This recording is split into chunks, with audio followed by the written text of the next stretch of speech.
Hello everybody, welcome back or welcome to my channel. Today I wanted to talk about the books that I would recommend to people who are looking to start fantasy books and have not read fantasy books at all before. I have a mix of adult and young adult. They're mostly young adult. I find that young adult fantasy is a lot easier to get into, whereas adult fantasy tends to be a lot more high fantasy and a lot more politics and world building is involved. I have a little mix of everything. More are romance heavy, the others are more character driven or plot driven. There's a little mix of everything. So first, I'll start with the adult fantasy books. First one I wanted to talk about because I just finished this series. The series is complete. This is Trial of the Sun Queen by Nisha J. Tooley, and I just recently read this and I really enjoyed it. The first book is very straightforward. In this world, there are obviously different kind of continents, and Atlas is the Sun King, and we follow Lore, who is our main character, as she is mysteriously breaking out of the prison that she has been in for pretty much her entire life with her two siblings. She's stolen away to go compete and become the Sun Queen for the Sun King. This is more of like a trial kind of book, so if that's more of your cup of tea, then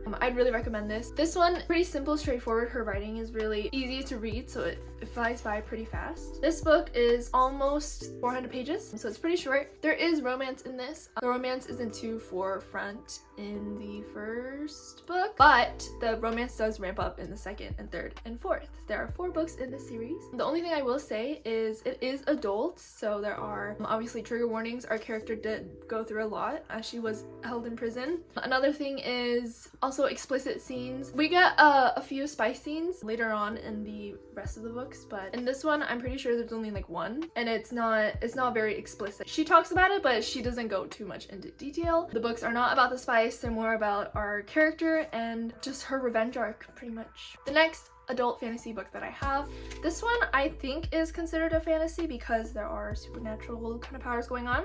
So this is Vicious by V.E. Schwab, and I actually read this a long time ago, like 2020.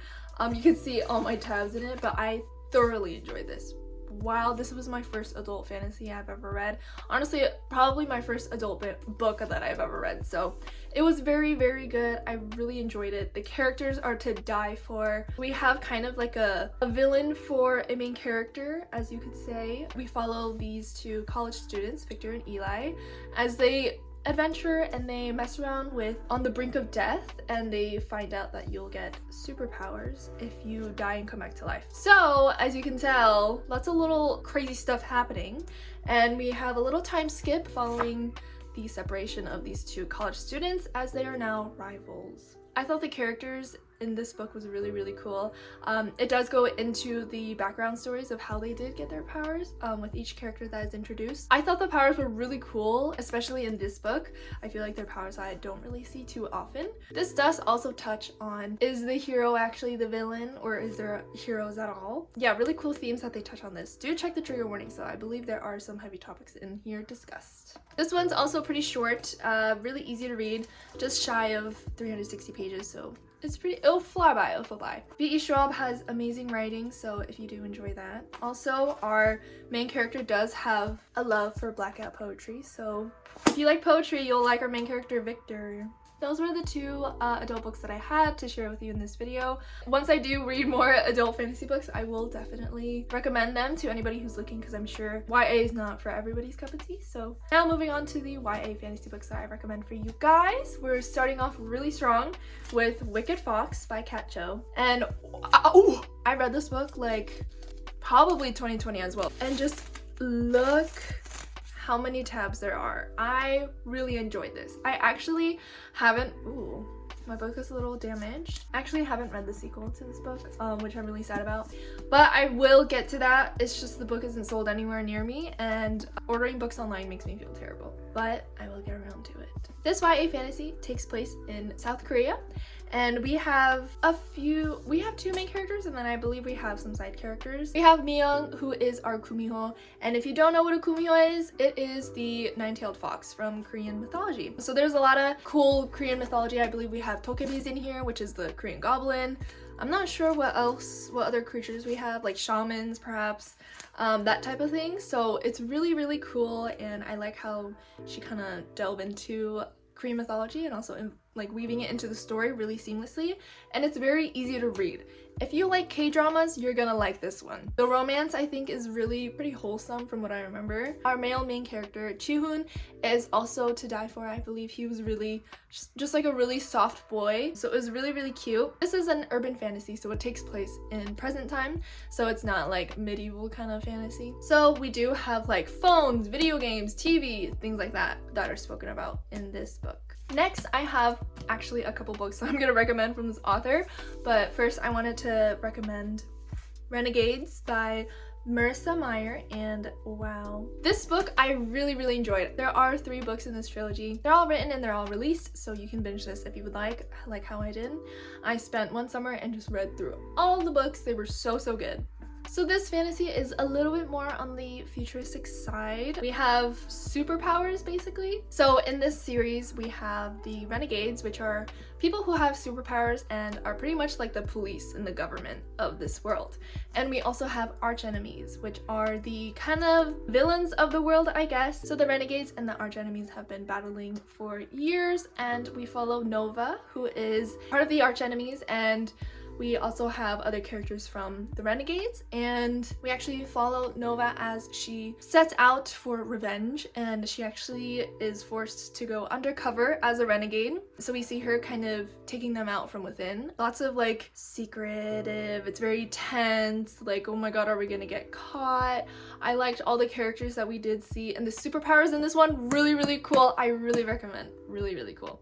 Really creative as well. Characters are really lovable. I honestly loved all of them. I really loved Nova as well. She was just such a great main character to see, and I feel like her complex emotions as she is going undercover as a renegade and seeing that maybe they aren't as evil as she thinks. This one is a little bit thicker, but it is super easy to read. Most of these are pretty easy to read with the writing style. They're very easy to fly through and just binge, and I definitely did binge this. So good. I usually don't like these futuristic type of vibes in my books and fantasy books as well, but I believe because it is YA, she made it really, really easy to read, and it's just really fun. It's just a really good fun time. Lots of action. The romance is a bit on the back burner, but it does come up once in a while, and it's super cute, and a little bit of a slow burn, and an enemies to lovers, if you could say. Now the other YA book that I have from Marissa Meyer is Heartless. You saw it coming if you know. So this is a kind of like a twist on Alice in Wonderland, and we are following Catherine. This is also kind of pitched as the backstory of the Queen of Hearts and how she became the person she became. So we follow Catherine, and she aspires to be a baker. She wants to open a bakery, and she's really noble. She's very part of a rich family, and the king actually really wants to marry her, but the king is not handsome. Okay, he's a little man, he's an old man, and he's not nice. Along the troubles of wanting to open a bakery and going against her parents' wishes to have her married to the king, she meets Jest, who is the jester for the king. I thought the Wonderland and the characters of Wonderland in this book were really well done, and I think they were really fun to read about, and the little adventures that we go on, really cool. The way she kind of weaves in the characters of Wonderland and the magic of it into this story and making it fit and kind of seamless.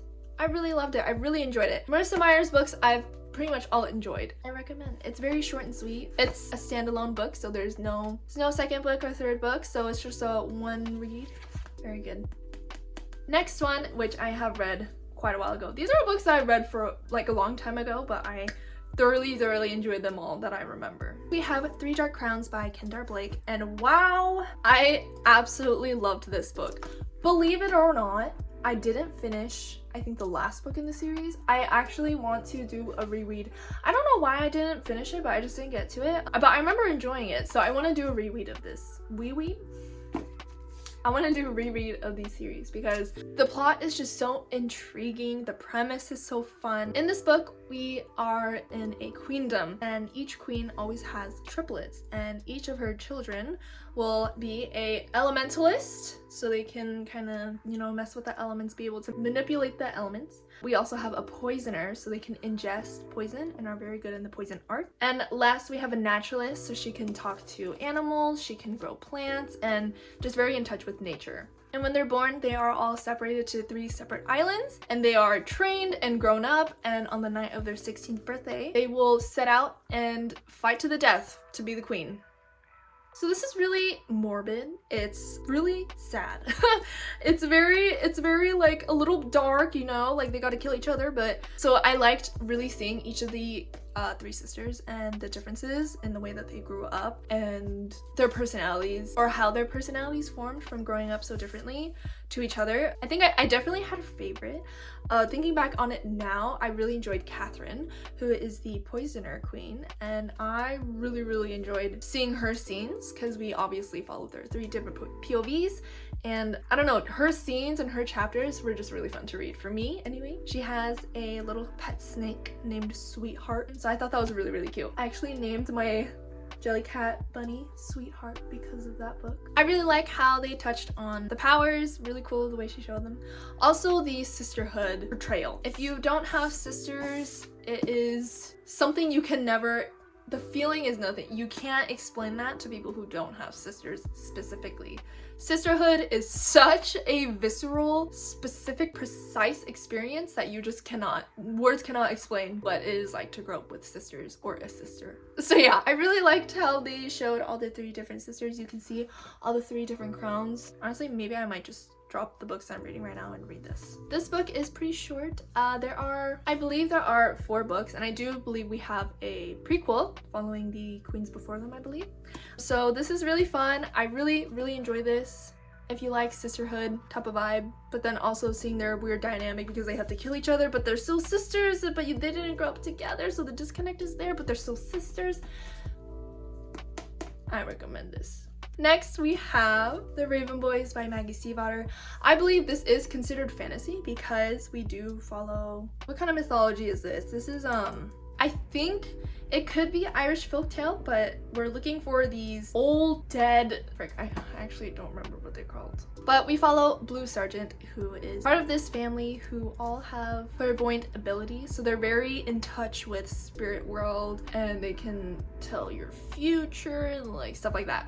And they have a little business and people come to them to do readings or tell them, oh my god, when am I gonna die? But Blue actually does not have those clairvoyant abilities, but she is an amplifier. So she does amplify their abilities when she is around her family. So she's like a battery, basically.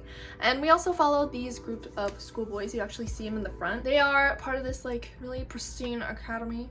And they meet Blue and they ring her in on this little adventure that they want to find this dead folk king. Because if you find him, he'll grant you a wish.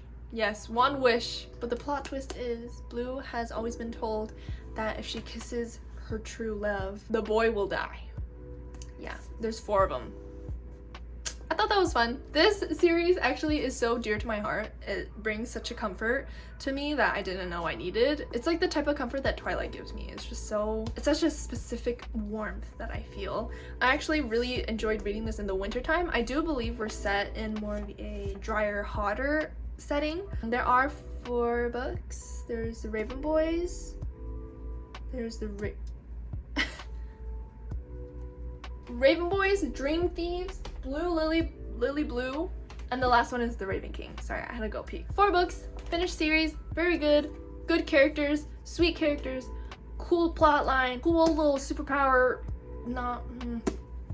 cool like fantastical elements to this. It feels a little magical, little cozy read. They're really quick reads too, so honestly, if you want to read it, read it.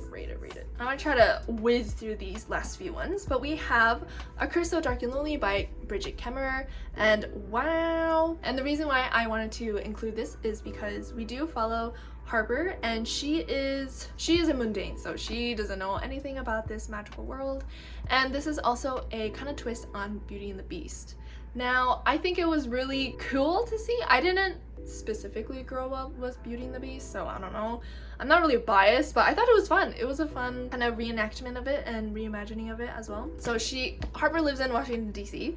when she is pulled into this magical world, and we have Ren, who is cursed and he's beastly, and if he doesn't find a woman that he loves and she loves him, he'll be a beast forever. So if you know the story of Beauty and the Beast, then you're kind of gonna get the gist of what this book is about. Oh my gosh, I just remember loving our side character Gray so much. wow, I love him. He's dear to my heart. I freaking love him. The ending of this book was like a little bit of a boom, like what? Yeah, I really enjoy this, and I believe there are 2 more books in the series, and I think the series is done and finished with, so it is completed if you want to go ahead and binge this. Next we have, I feel like it's like a classic within the YA fantasy genre, we have Graceling by Kristen Cashore, and this is part of like a bunch of like standalones in one series, except they do intertwine at some points. You'll see characters from the past books or characters for future books. Now in this one we have Katsa, and she is a Graceling. So in this world people are graced with like different kinds of things, like you can be graced with cooking, like you're amazing at cooking, or you can be graced with like gardening, you know, you can like really garden real well. But in Katsa's case, she is graced with the art of killing. Yeah. So she actually works for, I believe, the king of this world. She's the niece of the king. Why do I not remember that? Yeah, she's forced to work for the king and basically just kill everybody the king wants her to kill, and she has to do it. Then when she has a run-in with Prince Po, who is also graced with more combat abilities, she starts to uncover the secrets that have been kept from her about her skills of being a Graceling and all kinds of corrupt king stuff. The romance is also kind of on the back burner here, which I thoroughly enjoyed because we had more time to spend with our characters and just seeing how they work together. Honestly, even if they weren't gonna progress romantically, I was still like really enjoying their dynamic, and I was fine with them just being friends as well. That's what I like about all these books, is that the romance doesn't seem too heavy, and there's a lot of pining, lots of pining. So this one's really good. Lots of action sequences, very complex villain in this book. Very cool. It was like something I've never read before. It was very interesting and very cool to see, and very complex, the way she wrote the villain. Also, this is the old covers. They actually republished new covers for this series. They're also really cool, but I got this before they did that. Last but not least, ending with a bang, we have Dance of Thieves by Mary E. Pearson. Oh my god, this is a duology. I actually ate these books up. I actually have the second book here, which I had the hardcover for. This is Vow of Thieves, the second book in this wonderful, beautiful, exquisite trilogy. Like, look at that spine. Oh my god. So for this book, we actually do have more of the enemies to lovers type of thing.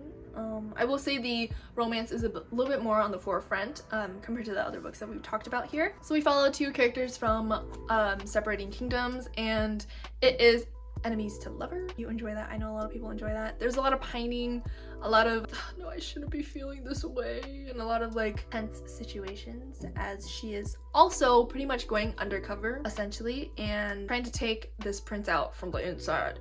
So it is more of a cat and mouse kind of thing, so they don't know, or like he doesn't know who she is, but she knows who he is. And it's just something about the relationship in this book, like it actually makes me want to cry sometimes. The second book is very forefront in the romance department.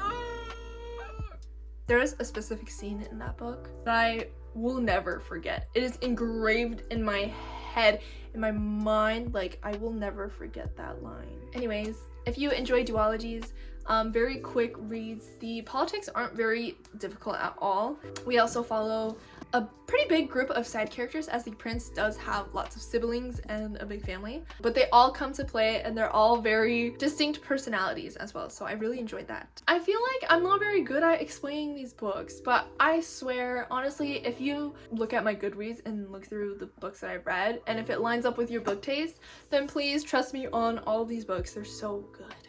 So those were all the fantasy books that I thought would be good for people who are looking to delve into the fantasy genre but don't know really where to start. These are all very simple, easy world building books to get into, and really easy with the fantasy elements, and the world building isn't too complex, but it's still great enough for you to feel really immersed in them. I really enjoyed all of these books. I really did. I feel like there's a good mix of like urban fantasy and more of like the olden medieval fantasy, so I really recommend any of these books. And if you have read them before, please let me know in the comments, because I want to gush about these.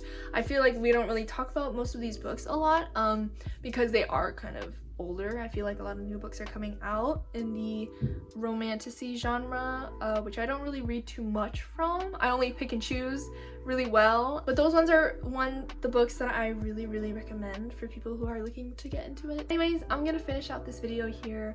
Thank you for sticking around and listening to my very bad brief explanations of these books and just saying you should read it. I really liked it. I hope some of these books interested you, and if you did read any of these books, please let me know so we can talk about it. Also, if you have any other recommendations as well for people, leave them down below in the comments because I might have a look, and I really like these type of vibes when it comes to fantasy books. All of these were really up my alley. Thank you for sticking around, everybody. Again, welcome to all the new people, and welcome back if you are a recurring subscriber and viewer. So thank you so much. It really does mean a lot to me for people who do watch these videos. I'm always down in the comments ready to chat, so let me know. Thank you for watching this video, and I hope you have a great night or day.